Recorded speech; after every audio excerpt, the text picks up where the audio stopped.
Well, a very good afternoon on the 22nd of October 23. I'm pointing my camera directly at a house called Pittentian. There's no, I don't think there's anyone in the house at the moment, so we'll go down. Pittentian, there's a lot to talk about. If you don't know where we are, Crieff is just over there. About 3/4 of a mile really, a mile to the centre, and much of the land over that way has been developed for housing over the last few years, and there's more to go. It's very sad. In fact it's heartbreaking to see the green belt around Crieff being totally destroyed. But I'm not here to moan today. Pittentian house over here sits directly next to the old Crieff to Perth railway line. It branched off a mile along the road there at the Highlandman. That's the branch line which headed over towards Glen Eagles, and it crossed the River Erne. But we'll go down and I'll show you the house from a little bit closer. Obviously somebody lives there, it's a private residence now, but as I say, it was once up until the mid to late 60s it was part of the old British rail network, and that would have been it was a stop, put it that way. It was the last stop before you got to Crieff railway station, which is based at the bottom of King Street. Well, it used to be where the hospital and the health centre and that stand nowadays. But we'll have a quick walk down. Since it's not, it looks like the householders are out, so I'll get a quick snap from a close-up and then we'll head back up the way I want to talk about things. I don't want to go really photographing people's houses if I can help it.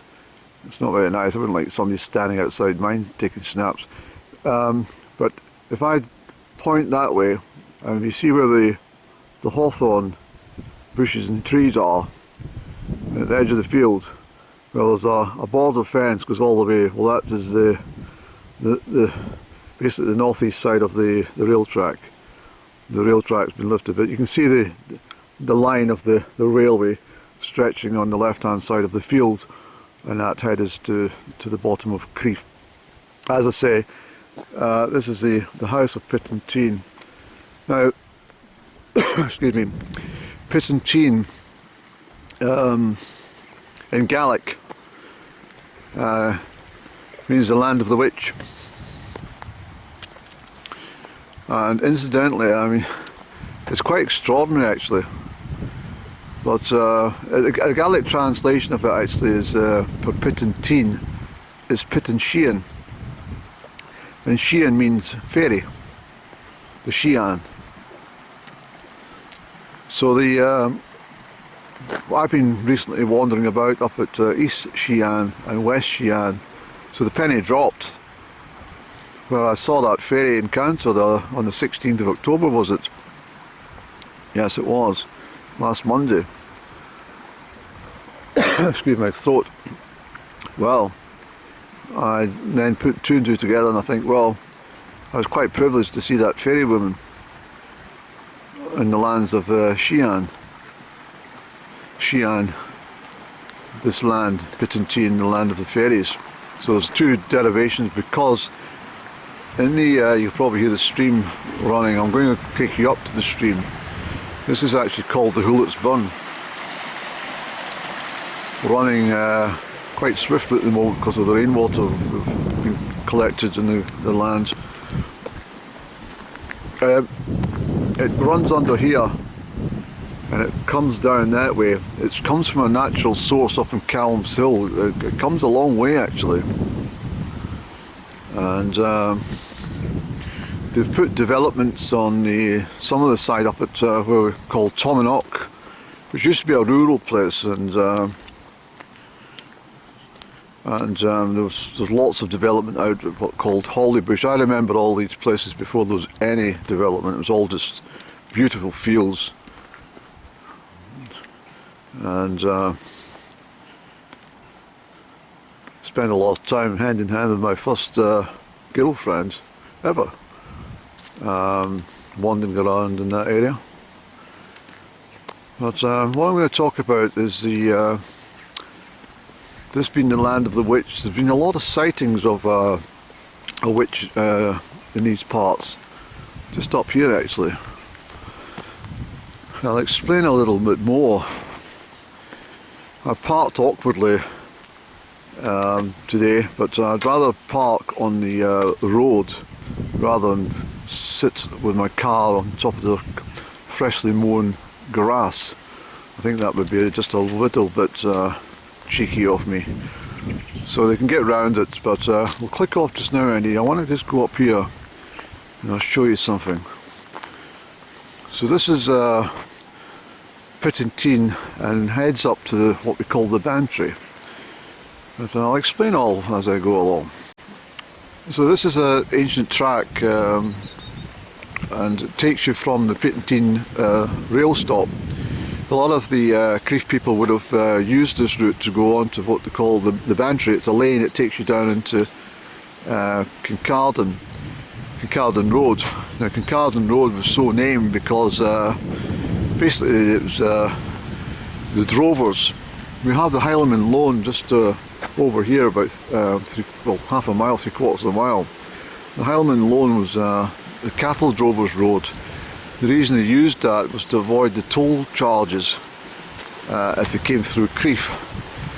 So when the Crieff markets, I'm talking about after the Crieff markets were abandoned and they moved to Falkirk in the 1780s, or slightly later actually, they used this route, and it's so called the Highlandman Lone because all the Highland cattle, all the Highlandmen came down through the smokeland, past Gilmerton and over the River Erne at a place called Patrick. It was a ford. It is fordable, although they did dredge it for some reason a couple of years ago or more, whereas no one in SEPA can give me an explanation as to why or who had done it.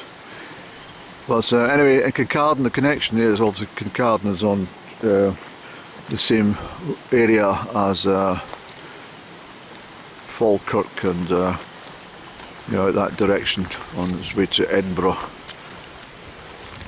So anyway, the reason I'm standing about here is when I was a child, I used to come up here and I used to leave the family home down there in Crieff, and well, so where are you going, Andy? Andrew, I says, I'm going out to play, Mummy. Well, don't go far away, I says, I won't. Be back in good time for your tea, I says, I will. And I was always late back for my tea. I was always up here talking to the fairies. And I remember quite specifically standing up here. Let me get the right spot. It was the night in May. It must have been about 1969, thereabouts. And I remember standing forever in Wellington boots in a deep puddle, and I literally was in there for such a length. It was around about here, Annie. Yes, it was just around about here. This has obviously been tiled up. So just say, for example, it was around about here. You can hear the waters in the back there. It was absolutely teeming it down. And I didn't feel wet, but I was watching all the faces in the puddles, and I could see lots and lots of faces. I always remember this, you see, and I don't know who these faces are or who they were, but I always remembered that. Yes, it's around about here somewhere, Annie. Yes, this is probably about it here, actually, when I think about it. Yes, next to the hedge. Of course, the hawthorn hedge would have lined the whole route before this new house was popped up there some time ago. But, anyway, there's been sightings of this witch on several occasions, and I can't be very specific, or maybe I don't want to be too specific, because there are still people who are alive who've seen it, but it's been on 3 separate occasions there's been documented evidence on this this woman. The legless woman, and she's only meant to be about 2 feet high or 3 feet high, but she wears a coat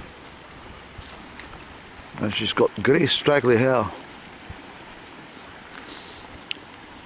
and I haven't seen her myself, but I'm almost sure that I've heard I felt her presence, if you understand.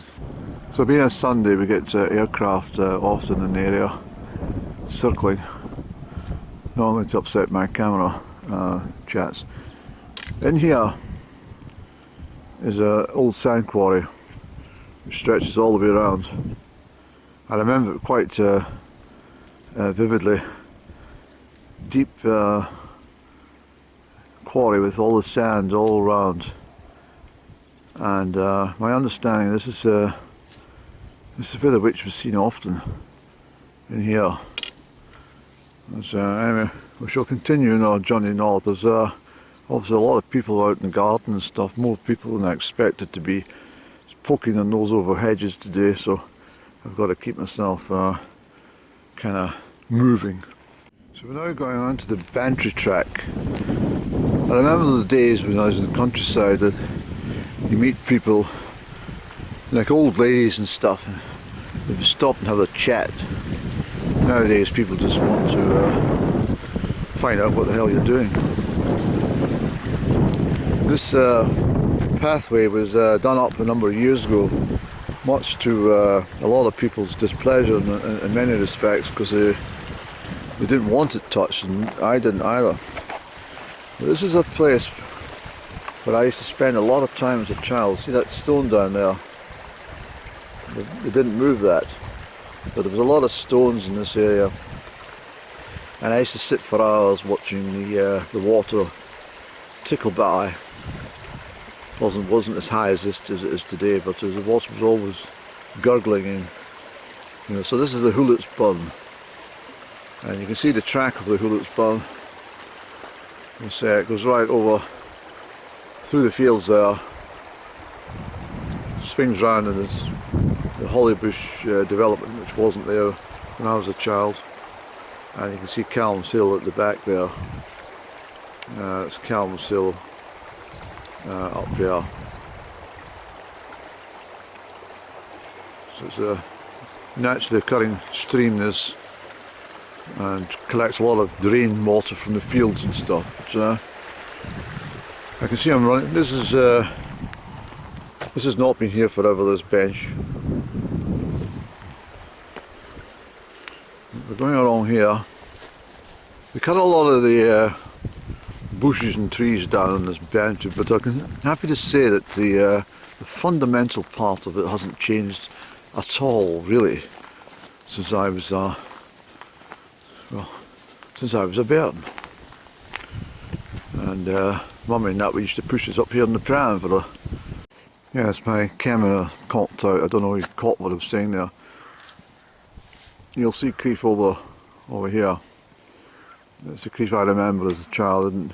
I never saw any of the new houses as such.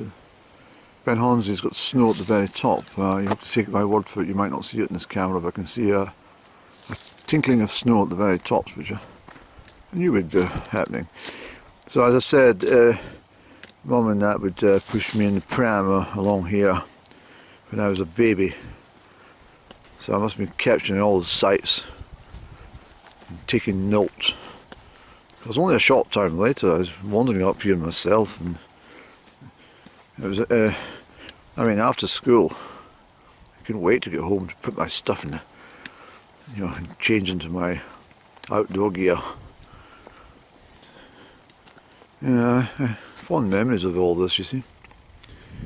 This is the pantry.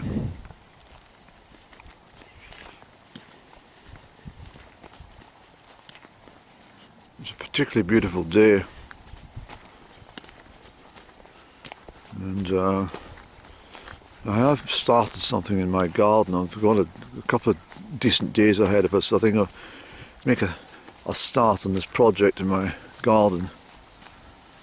But you can see how wonderful this place is. Can we see the snow, Ben Honziani, please? You might be able to see it, I don't know.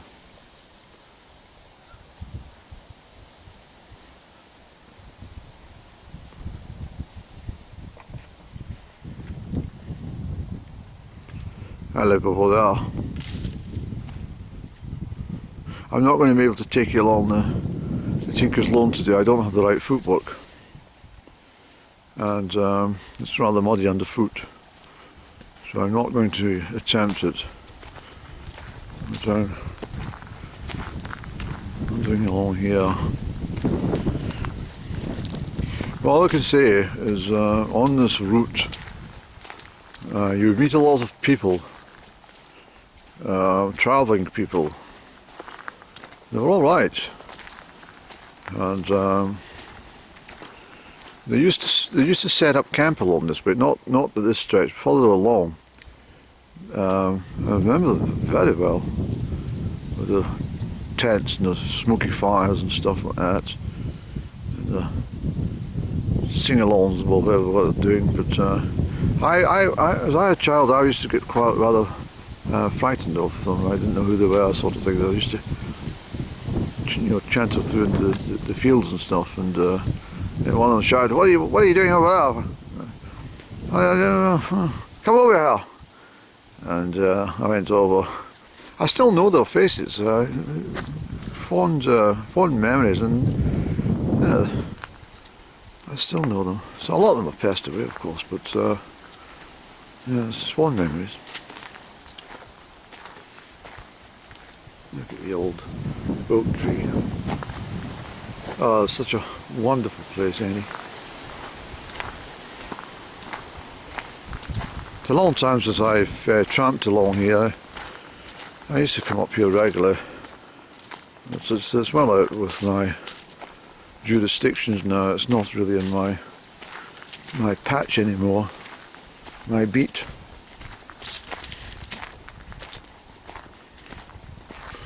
Yeah, there's a few people getting upset about my car. I knew they would, but they're starting to have cross words, and I said, well look, I'm only going to be about 15-20 minutes, and there's parts I didn't want to sit your damn car on top of your grass. But they were getting very fraught, and I said, look, they started to talk about a private road. I said, it's not a damn private road, it's a bloody right of way. Don't try to correct me on this, because I'll have you. I said, I'll have you. I know my bloody rights.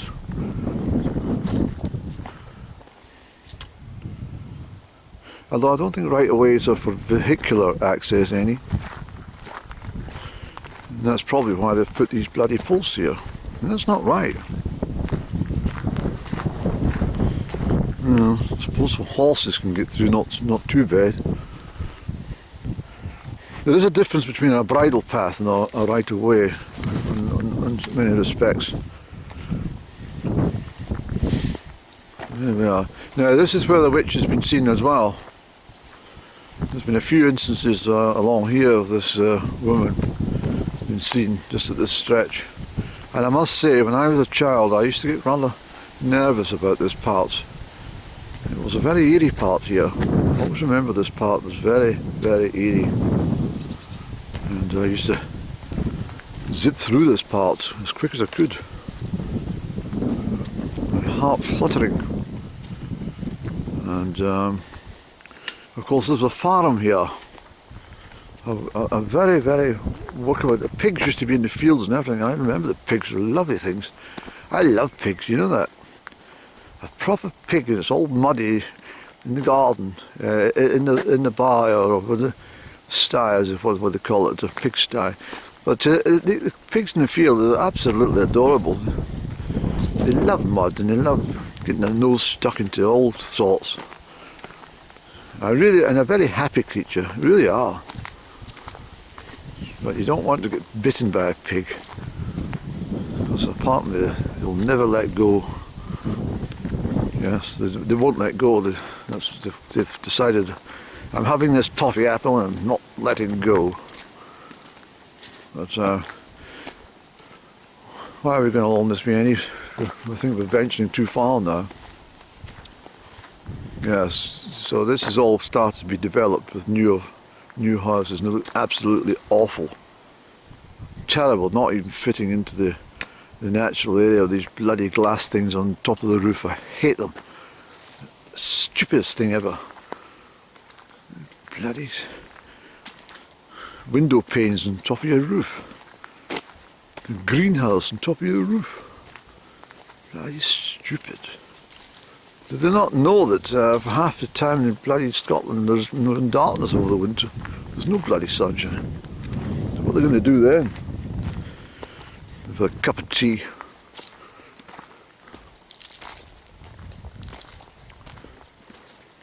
So I'm heading back to the car before these fraught people get further fraught.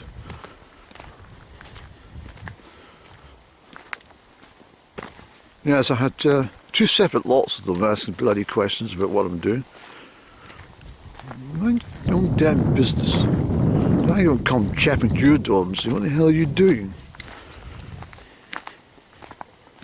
What is it you're doing right now?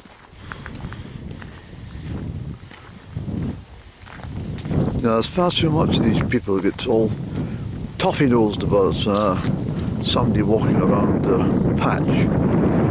They don't own the whole land, you see. They think they do, but they don't.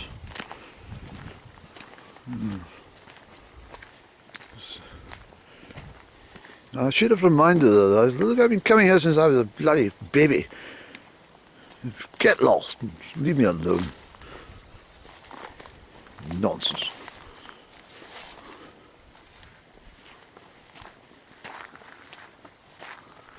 It's absolutely wonderful. I'm glad I came for a little Donza. They've kind of spoilt my whole approach to the story, though, because I was wanting to do a little bit more, so I might have to. No, I don't know.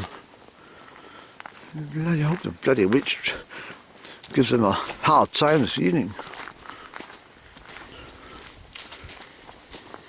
Now, I've never seen I can't say in all honesty I've seen this woman, but I do wonder about those faces in the puddle when I was a youngster. I do. Just in the water. Just faces just appearing in the water, just very gently. Remember. I think that's why I like to come out and see these things, because I thought, what else is going to happen? There's Pittentian down there, at the end of the field. This is, well, he wasn't at home, or he or she was at home, and but another third person to say, what the hell are you doing? Look, look at the nice oak tree, Kenny.